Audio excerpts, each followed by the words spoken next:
C'est la première fête du 14 juillet. En 1790, un an tout juste après la prise de la Bastille, les Français célèbrent en grande pompe le nouveau régime qui se met en place autour du roi.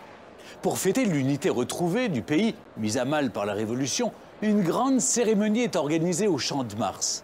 À l'époque, pas de tour Eiffel évidemment, mais une gigantesque esplanade édifiée en 2 semaines et capable d'accueillir 100 000 personnes.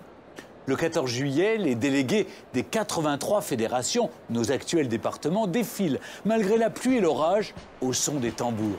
Ouvriers, nobles, bourgeois, moines, en tout, 260 000 personnes participent avec ferveur à cette grande fête de la fédération. Après la messe, apparaît le héros du jour, le marquis de Lafayette, commandant de la garde, homme de confiance du roi. C'est lui qui a eu l'idée de cette journée d'union nationale. Il jure fidélité à la nation, à la nouvelle loi et au roi.